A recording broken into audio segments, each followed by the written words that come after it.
Film की शुरुआत में हम एक पेड़ की डाल पर मौजूद घोंसले में एक अबांडेंट एग को देखते हैं, जिसके अंदर हो रहे हलचल से वो एग नीचे आ पहुंचता है और उसमें से मौजूद बेबी बर्ड के पैर बाहर निकलते हैं, जो अंडे को अपने साथ लेकर इधर उधर जाने लगते हैं। जब वो एग सेल टूटता है तो उसके अंदर से एक बेबी बर्ड बाहर निकलता है, जिसका नाम सैम होता है। वो खुद को वहाँ अकेला पाकर अपनी मॉम को आवाज लगाने लगता है। उसकी आवाज सुनकर एक फ्रेंडली लेडी बग वहाँ पहुँच जाती है। उसे जब पता चलता है कि उस बेबी की देखभाल करने वाला वहाँ कोई नहीं है, तब वो खुद ही उसकी देखरेख करने का तय करती है। और इसके बाद से काफी दिन यूं ही बीतता रहता है, जहाँ सैम अब बड़ा हो चुका था, पर वो बहुत ही डरपोक होता है। उसे लगता था कि अगर वो लेडी बग को छोड़कर बाहर जाएगा तो उसे बहुत से खतरनाक जीव मिल सकते हैं, पर लेडी बग उसे टफ बनाना चाहती थी और उसे अक्सर बाहर की दुनिया देखने के लिए प्रेरित करती थी। लेकिन सैम कभी भी वहां से निकलने की हिम्मत नहीं जुटा पाता था। वहीं दूसरी ओर हम एक माइग्रेटरी बर्ड्स की एक कम्युनिटी को देखते हैं, जहां डेल्फ नाम की एक बर्ड कुछ बेबी बर्ड्स को बेसिक जियोग्राफिकल लेसन दे रही होती है। उनके लीडर का नाम डैरियस था, जो डेल्फ के डैड भी थे।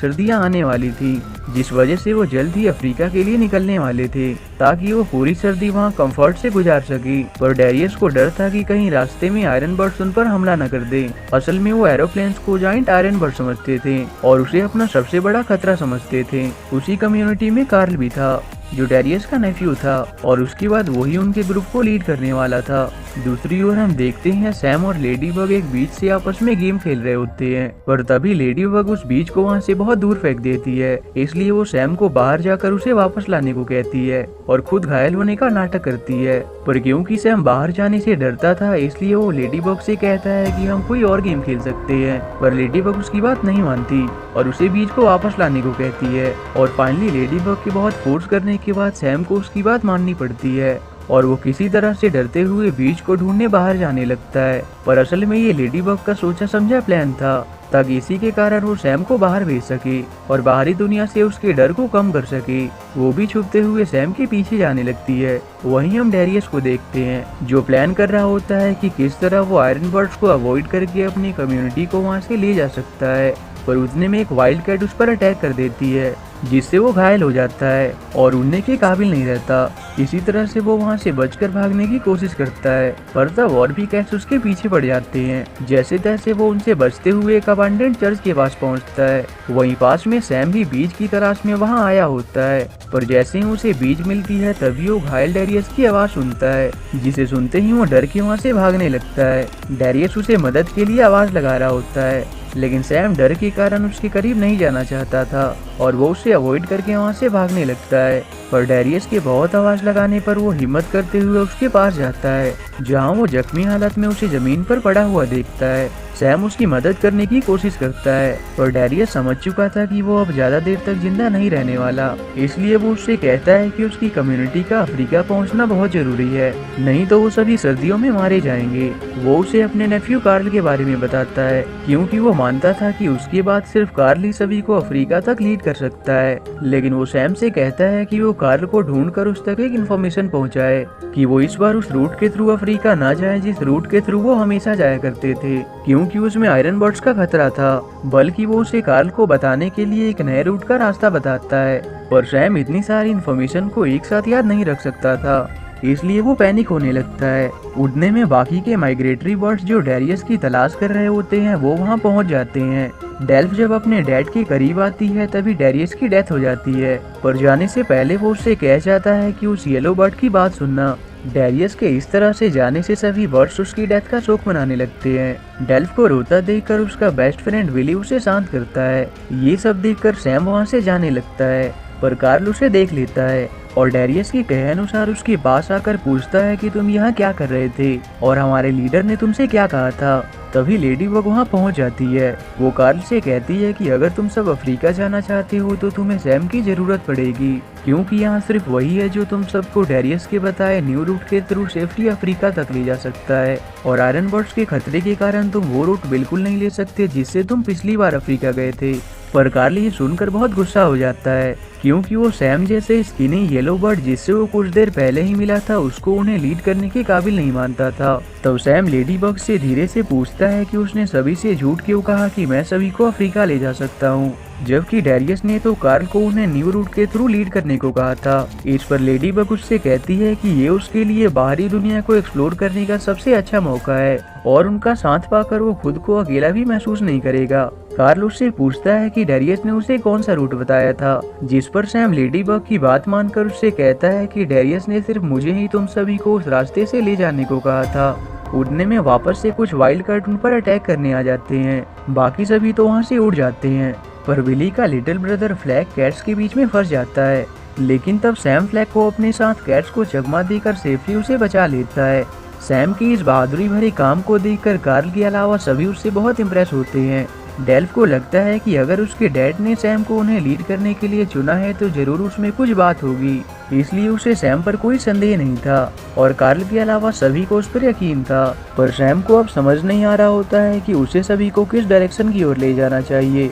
तभी उसे वहाँ से कुछ दूरी पर पॉइंटेड रॉक्स नजर आते हैं, जिससे उसे याद आता है कि डैरियस ने भी उसे पॉइंटेड रॉक्स के बारे में कहा था, इसलिए उस सभी को उसी डायरेक्शन की ओर ले जाने लगता है और इससे सैम को भी उन्हें लीड करने का कॉन्फिडेंस आने लगता है। लेडी बग भी उसके लिए बहुत खुश होती है। सैम उन सभी को लीड करता हुआ आगे बढ़ता रहता है, पर कार्ल को शक होता है कि उन्हें अपोजिट डायरेक्शन की ओर जाना चाहिए और वो अपने फ्लॉक को इस बारे में बताता है, पर कोई भी उसकी बात पर ध्यान नहीं देता। जैसे जैसे सैम आगे बढ़ता जाता है वैसे वैसे उसे डैरियस के बताए रूट्स के क्लूज मिलते जाते हैं। पूरे दिन लगातार उड़ते रहने के कारण अब तक वो बहुत थक चुके थे, इसलिए वो रास्ते में एक सिटी में रुकते हैं जो असल में पेरिस होता है। वहाँ सैम को कुछ खाने को नजर आता है, पर जैसे ही वो उसे लेने जाता है तभी वहाँ के नेटिव बर्ड्स उस पर हमला करके उसे वहाँ से भगा देते हैं।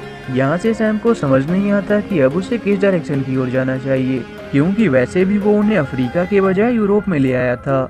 दोस्तों, कई बार हमारे लाइफ में भी ऐसे इंस्टेंस आते हैं जहाँ हमें समझ नहीं आता कि हमें क्या करना चाहिए। हमें लगता है कि हम कुछ अचीव नहीं कर पाएंगे या कुछ चीजें हमें इम्पॉसिबल सी लगती हैं। उसे ये भी ख्याल आता है कि वो उन्हें छोड़कर वापस लौट जाए, पर डेल्फ की इमोशनल भरी बातें सुनकर वो पिघल जाता है और अपना इरादा बदल देता है और सभी को अपने साथ लेकर आगे की ओर निकल जाता है। कार्ल को ना चाहते हुए भी उसके दिखाए रास्तों की ओर उसके साथ जाना पड़ता है। रास्ते में वो देखते हैं बहुत से बर्ड्स उनके अपोजिट डायरेक्शन की ओर जा रहे होते हैं। इससे सैम अपना कॉन्फिडेंस लूज करने लगता है। कार्ल भी उसे देखकर समझ जाता है कि सैम को आगे के रास्ते के बारे में कोई आइडिया नहीं है, इसलिए वो सैम को सभी को सच बताने को कहता है। पर तभी सभी देखते हैं कि वो समुद्र के किनारे पहुंच चुके हैं। इससे सभी को लगता है कि वो स्पेन में पहुंच चुके हैं और समुद्र पार करते ही वो अफ्रीका पहुंच जाएंगे, जिस कारण वो बहुत खुश होते हैं। पर इस लंबे सफर पर निकलने से पहले वो रात को उसी कोस्टल एरिया में ठहरने का तय करते हैं, जहाँ एक आउल उन सभी का हैप्पीली वेलकम करता है। पर असल में वो जगह नेदरलैंड था और वो यूरोप पहुंच चुके थे, जिस बात से वो अनजान होते हैं। वहाँ सैम डेल्फ को सच बताने की कोशिश करता है। वो उससे कहता है कि मैं किसी को लीड करने के लायक नहीं हूँ और मैं अब तुम सबको और आगे नहीं ले जा सकता। इस पर डेल्फ उसे रोकते हुए कहती है कि एक बार हम अफ्रीका पहुँच जाएं तो वहाँ मेरे डैड के दोस्त सैमो कुलो मिलेंगे। इसके बाद तुम फ्री हो जाओगे और अपने घर वापस जा सकोगे। ये सुनने के बाद सैम को उसकी बात माननी पड़ती है, पर अभी भी वो इस चीज को लेकर फ्रस्ट्रेटेड होता है कि वो सभी बर्ड्स को उनके रियल डेस्टिनेशन अफ्रीका तक कैसे ले जाएगा। वहीं समुद्र के किनारे उसे एक सील कपल मिलते हैं, जिनसे उसे पता चलता है कि वो सभी को गलत जगह लेकर आ चुका है। यहाँ सैम को अपनी गलती का एहसास होने लगता है कि उसने सिर्फ दुनिया घूमने के लिए पूरी बर्ड फैमिली को खतरे में डाल दिया है। वहीं कार्ल जब अपने दो दोस्त जॉर्ज और ल्यूकस के साथ आसमान की ऊंचाइयों में एंजॉय कर रहा होता है, उड़ने में वहाँ से एक एरोप्लेन गुजरता है जो उन्हें ऑलमोस्ट हिट करने वाला होता है, पर एट लास्ट वो बच जाते हैं। अगली सुबह जब सैम की आंख खुलती है तो वो देखता है कुछ शिकारियों ने उनके बसेरों पर हमला करना शुरू कर दिया था। किसी तरह से वो वहाँ से बचकर निकल आते हैं और समुद्र को क्रॉस करने के लिए आगे बढ़ने लगते हैं। वहाँ सैम उन्हें आगे ना जाने को कहता है, पर अपने मंजिल के इतने करीब पहुंचकर वो वापस नहीं जाना चाहते थे, इसलिए वो सैम की बात नहीं मानते। तभी वो अपने सामने कुछ दूरी पर डार्क क्लाउड फॉर्मेशन को देखते हैं, पर वो हार नहीं मानते और हिम्मत करके उसके पार निकलने का तय करते हैं। पर मामले को सीरियस होता देखकर वो आगे नहीं बढ़ सकते थे। तभी उन्हें समुद्र में आधा सबमर्ज्ड ऑयल टैंकर नजर आता है, इसलिए वो अपने टेम्पररी शेल्टर के लिए उनके अंदर आ जाते हैं और स्टॉर्म के थमने का वेट करने लगते हैं। वहाँ बेबी बर्ड्स को भूख लगने लगती है, इसलिए वो टैंकर में घूमते हुए फूड की तलाश करने लगते हैं। तभी उन्हें वहाँ कुछ अनजान बर्ड्स नजर आते हैं जो अंदर आने की कोशिश कर रहे होते हैं, पर अंधेरे में वो उन्हें खतरनाक शिकारी बर्ड समझ लेते हैं। तभी वो टैंकर भी डूबने लगता है, इसलिए उन सभी को वहाँ से बचकर निकलना पड़ता है। उसी दौरान कार्ल वहीं रह जाता है, पर तब सैम और विली किसी तरह से उसे वहाँ से निकाल लेते हैं। लेकिन तब वो देखते हैं जिन बर्ड्स को वो खतरनाक समझ रहे थे वो भी असल में उन्हीं की तरह बर्ड्स होते हैं जो स्टॉर्म से बचने के लिए अंदर आना चाहते थे। ये देखने के बाद सैम उनकी मदद के लिए टैंकर में लगी नाव को समुद्र में उतार देता है, जिसके जरिए वो सभी बर्ड्स वहाँ से समय रहते निकल जाते हैं। इसके बाद वो फाइनली उस स्टॉर्म को पार कर लेते हैं, पर तभी अचानक ठंडी हवाओं का झोंका उनकी तरफ आने लगता है, जिस वजह से वो उसकी दिशा की ओर नॉर्थ में जाने लगते हैं। और अल्टीमेटली जब उनकी आंख खुलती है तो वो खुद को ग्रीनलैंड में पाते हैं, जहां बर्फ के कारण बहुत ठंड होती है और सभी ठंड से कांपने लगते हैं। ये देखकर कार्ल से रहा नहीं जाता और वो इस सब का ब्लेम सैम पर लगाने लगता है। तब सैम वहाँ खुद को उनका दोषी मानकर सारी सच्चाई बता देता है और अपने झूठ का खुलासा कर देता है। ये सुनने के बाद डेल्फ उससे बहुत नाराज होती है। सैम अपनी गलती मानकर वहाँ से चला जाता है, पर थोड़ी देर बाद उसे लेडी बग का विजन आता है, जिसके जरिए उसे इस जगह से निकलने के लिए एक आइडिया मिल जाता है और वो वापस डेल्फ और बाकी सबके पास जाता है। वहाँ सैम सभी को एरोप्लेन दिखाते हुए समझाता है कि अब तक जिसे वो आयरन बर्ड समझते आ रहे थे वो असल में बिल्कुल भी खतरनाक नहीं है। इसका इस्तेमाल करके ह्यूमंस एक जगह से दूसरे जगह जाते हैं, पर कार्ल को तभी उसकी बात पर यकीन नहीं होता और वो किसी को भी उसकी बात ना मानने को कहता है। इसलिए सैम सभी को भरोसा दिलाने के लिए खुद एरोप्लेन पर जाकर दिखाता है। इससे सभी उसकी बात पर यकीन कर लेते हैं और खुद भी वहाँ आ जाते हैं। वो उन्हें अपना प्लान समझाता है कि हम छुपते हुए एरोप्लेन के अंदर घुस जाएंगे, और क्योंकि वो एरोप्लेन उनके डेस्टिनेशन पर ही जाने वाली थी इसलिए इस तरीके से वो अल्टीमेटली अफ्रीका पहुंच जाते। सैम की बात मानकर सब ऐसा ही करते हैं, पर कार्ल उसका कहा नहीं मानना चाहता था, इसलिए सैम उसे कार्डबोर्ड रोल में फंसाकर किसी तरह से एरोप्लेन में ले आता है और तब एरोप्लेन उड़ान भरना शुरू कर देता है। और फाइनली बहुत समय के बाद जब एरोप्लेन लैंड करता है तो वो सभी वाकई में खुद को अफ्रीका के जंगलों में पाते हैं और इस तरह से वो सेफली वहाँ पहुँच जाते हैं। वहाँ सैम सभी को ये कहकर वापस जाने लगता है कि अब तुम सबको बस सैमो कूलो को ढूंढना होगा, जिसके बारे में डेल्फ ने उसे कहा था कि वो उसके डैड के दोस्त हैं। पर वहाँ उसे पता चलता है कि असल में ऐसा कोई भी एग्जिस्ट ही नहीं करता। डेल्फ ने ऐसा बस उसे अपने साथ लाने के लिए कहा था और असल में इसी इंसिडेंट के बाद से उस येलो बर्ड का नाम सैम पड़ा था। वो सैम को भी अपने फ्लॉक का हिस्सा बन जाने को कहते हैं। सैम भी उनकी बात मान जाता है और वो भी उनके साथ ही रहने लगता है।